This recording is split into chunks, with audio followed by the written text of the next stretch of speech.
Oval వేదికగా జరిగిన 5వ టెస్ట్ అబ్సల్యూట్ సినిమాను తలపించింది. సంచలనం అంటే ఏంటమ్మా అని ఎవడన్నా చిన్న పిల్లాడు వాళ్ళమ్మని అడిగితే ఈ టెస్ట్ మ్యాచ్ను ఒక సంచలన కథగా చెప్పేంత స్టోరీ ఈ టెస్ట్ మ్యాచ్కు ఉంది.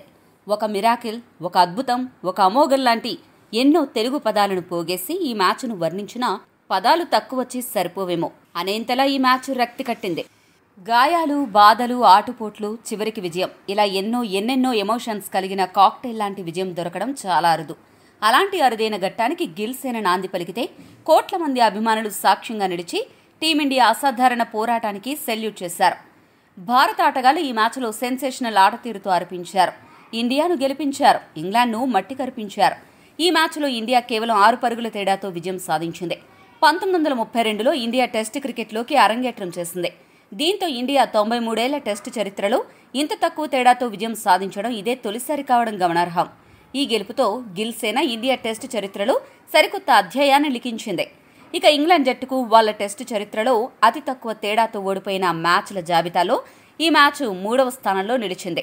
2023లో న్యూజిలాండ్ చేతిలో ఇంగ్లాండ్ కేవలం 1 పరుగు తేడాతో ఓడిపోయింది. ఇక్కడ ఒక సంచలన విషయం ఏంటంటే, ఒక విదేశీ గడ్డపై 5వ టెస్ట్ను భారత్ జట్టు తమ టెస్ట్ చరిత్రలో మొదటిసారి గెలవడం గమనార్హం. ఈ టెస్ట్ సిరీస్కు ఒక ప్రత్యేకత ఉంది. ఈ సిరీస్లో జరిగిన ప్రతి టెస్ట్ మ్యాచ్ 5వ రోజు వరకు సాగడం విశేషం. కొంతమంది టెస్ట్ క్రికెట్ చచ్చిపోతూ ఉంది అని అంటూ ఉంటారు. కానీ చచ్చినోడిని కూడా తట్టి లేపేలా, బ్రతికున్న వాళ్లకు నరాలు తెగేలా, ప్రతి నిమిషం చచ్చి బ్రతికేలా చేసే కెపాసిటీ, క్యాపబిలిటీ టెస్ట్ మ్యాచ్కు ఉంది అని ఈ టెస్ట్ మ్యాచ్ నిరూపించింది.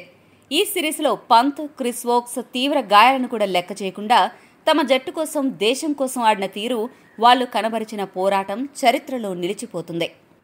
ఈ టెస్ట్ మ్యాచ్లో భారత బౌలర్లు క్రికెట్ చరిత్రలో నిలిచిపోయేలా, కాలం గడిచినా వాళ్ల అసాధారణ బౌలింగ్ గురించి ఎప్పటికీ మాట్లాడుకునేలా నలుదిక్కులు పిక్కటిల్లే పర్ఫార్మెన్స్తో బౌలింగ్ చేసి టెస్ట్ క్రికెట్ చరిత్ర పుస్తకాలలో తమ పేర్లను సువర్ణాక్షరాలతో లిఖించారు. 4వ రోజు మ్యాచ్ జరుగుతున్న సమయంలో ఇంగ్లాండ్ జట్టుకు విజయానికి 41 పరుగులు కావాలి. చేతిలో 6 వికెట్లున్నాయి. అప్పటికే బ్రూక్, రూట్ సెంచరీలు చేసేసి ఇంగ్లాండ్ విజయాన్ని దాదాపు ఖాయం చేశారు. ఇండియా ఓడిపోవడం తథ్యమని ప్రతి ఒక్కరూ అనుకున్నారు. కానీ 4వ రోజు చివర్లో ప్రసిద్ధ కృష్ణ తన సూపర్ బౌలింగ్తో బేతెల్ను, సెంచరీ హీరో రూట్ను అవుట్ చేసి ఇంగ్లాండ్కు బీపీ పెంచాడు. అంతలోనే వరుణుడు ఎంట్రీ ఇవ్వడంతో మ్యాచ్ మరింత రసవత్తరంగా మారి అర్ధాంతరంగా ముగిసింది. ఇక 5వ రోజు ఇంగ్లాండ్కు విజయం దక్కాలి అంటే 35 పరుగులు చేయాలి. ఇండియా గెలవాలంటే 4 వికెట్లు దక్కాలి. ఇటువంటి పరిస్థితుల్లో ప్రసిద్ధ కృష్ణ, సిరాజ్ టాప్ క్లాస్ బౌలింగ్తో ఇంగ్లాండ్కు గుక్క తిప్పుకోనీయకుండా చేసి చివరికి గుక్క పెట్టి ఏడ్చేలా చేశారు. ముఖ్యంగా ఈరోజు మ్యాచ్లో డీఎస్పీ సిరాజ్ మియా బౌలర్గా నెక్స్ట్ లెవెల్ డ్యూటీ చేసి ఏకంగా 3 వికెట్లు పడగొట్టి ఇంగ్లాండ్ పతనాన్ని శాసించాడు. ఇండియాను దగ్గరుండి గెలిపించాడు. బ్రూక్ క్యాచ్ను సిరాజ్ కరెక్ట్గా పట్టి ఉంటే మ్యాచ్ ఎప్పుడూ ఇండియా వశమయ్యేది. ఆ తప్పుని సరిచేసుకుంటూ ఈరోజు మ్యాచ్లో 3 కీలక వికెట్లు పడగొట్టి సిరాజ్ కేక పుట్టించాడు. కోట్ల మంది అభిమానుల గెలుపు ఆశలను నిజం చేసి సిరీస్ సమం చేయడంలో కీలక పాత్ర పోషించి స్టార్ ఆఫ్ ది మ్యాచ్గా సిరాజ్ అవతరించాడు. ఈ సిరీస్లో సిరాజ్ ఏకంగా 23 వికెట్లు పడగొట్టి టాప్ వికెట్ టేకర్గా నిలిచాడు. ఇదే క్రమంలో ఇంగ్లాండ్ గడ్డపై అత్యధిక వికెట్లు దక్కించుకున్న ఆటగాళ్ల జాబితాలో బుమ్రాతో కలిసి మొదటి స్థానాన్ని పంచుకున్నాడు. ఈ ఇన్నింగ్స్లో సిరాజ్ 5 వికెట్లు పడగొట్టి 104 పరుగులు సమర్పించుకున్నాడు. దీంతో ఓవల్ మైదానంలో అత్యుత్తమ బౌలింగ్ చేసిన ఆటగాళ్ల జాబితాలో సిరాజ్ 3వ స్థానంలో నిలిచాడు. అంతేకాకుండా సిరాజ్ టెస్ట్ కెరీర్లో అత్యుత్తమ గణాంకాలు కూడా ఈ టెస్ట్ మ్యాచ్లోనే నమోదవడం విశేషం. ఇక ఈ టెస్ట్ మ్యాచ్లో అసాధారణ ప్రదర్శన చేసినందుకు గాను సిరాజ్కు player of the match award దక్కింది. ఇక ఈ సిరీస్లో పరుగుల యంత్రంలా 700కు పైగా పరుగులు చేసినందుకు గాను గిల్కు player of the series award దక్కింది. 5వ రోజు హైలైట్స్ విషయానికొస్తే మ్యాచ్ మొదలయ్యాక 2 పరుగుల వద్ద సిరాజ్ బౌలింగ్లో జమీ స్మిత్ కీపర్కి క్యాచ్ ఇచ్చి అవుట్ అయ్యాడు. ఇక మరో ఎండ్లో ఉన్న జమీ ఓవర్టన్ను 9 పరుగుల వద్ద సిరాజ్ ఎల్బీడబ్ల్యూగా పెవిలియన్కు పంపాడు. జోష్ టంగ్ను 0 పరుగుల వద్ద ప్రసిద్ధ కృష్ణ క్లీన్ బౌల్ చేశాడు. దీంతో ఇండియా గెలిచిపోయిందని అనుకుంటున్న తరుణంలో ఒంటి చేత్తో క్రీజులోకి వచ్చిన క్రిస్ వోక్స్ సహకారంతో అట్కిన్సన్ దూకుడుగా ఆడుతూ సింగిల్స్ రొటేట్ చేస్తూ ఒక సిక్సర్ కూడా బాది ఇంగ్లాండ్కు గెలుపుపై ఆశలు పెంచాడు. ఇండియాకు గుబులు పుట్టించాడు. ఇటువంటి పరిస్థితుల్లో సిరాజ్ ఎంట్రీ ఇచ్చి సూపర్ యార్కర్తో 17 పరుగుల వద్ద అట్కిన్సన్ను క్లీన్ బౌల్ చేశాడు. దీంతో ఇంగ్లాండ్ జట్టు 367 పరుగుల వద్ద ఆలౌట్ అయ్యి 6 పరుగుల తేడాతో ఓటమి పాలైంది. ఈ ఇన్నింగ్స్లో సిరాజ్ 5 వికెట్లు పడగొట్టగా ప్రసిద్ధ కృష్ణ 4 వికెట్లు, ఆకాశ్దీప్ 1 వికెట్ దక్కించుకున్నారు. గాయం కారణంగా ఆకాశ్దీప్ ఎక్కువగా బౌలింగ్ చేయలేకపోయాడు. 5వ రోజు అతడికి అసలు బౌలింగ్ ఇవ్వలేదు.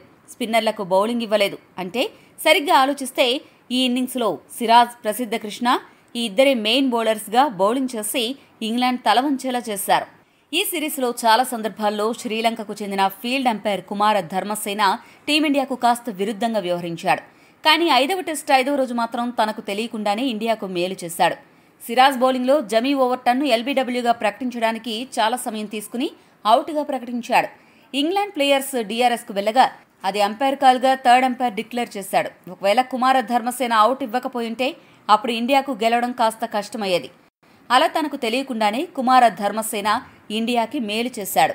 ఈ టెస్ట్ సిరీస్ను సమన్ చేయడం ద్వారా గిల్ తన కెప్టెన్సీ అరంగేట్రంలో సిరీస్ కోల్పోవడం అనే అపఖ్యాతిని తప్పించుకున్నాడు. అంతేకాకుండా ఈ సిరీస్లో అత్యధిక పరుగులు చేసి ఇండియా కెప్టెన్గా తన బాధ్యత నిర్వర్తించాడు. గంభీర్ కోచ్ అయ్యాక సొంత గడ్డపై న్యూజిలాండ్ సిరీస్, ఆ తర్వాత బోర్డర్ గవాస్కర్ ట్రోఫీ సిరీసుల్లో ఇండియా ఘోరంగా ఓడిపోయింది.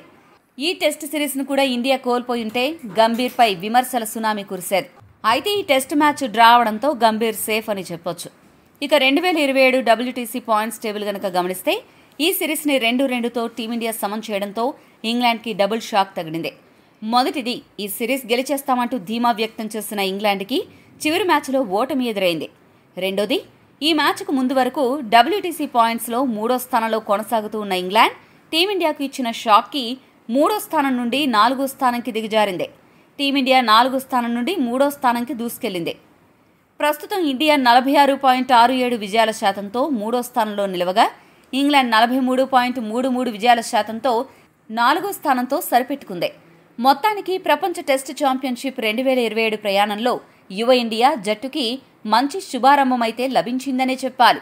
ఈ వీడియో మీకు నచ్చితే లైక్, షేర్, కామెంట్ చేయండి. మరిన్ని స్పోర్ట్స్ అప్డేట్స్ కోసం మా ఛానల్ను సబ్స్క్రైబ్ చేసుకోండి.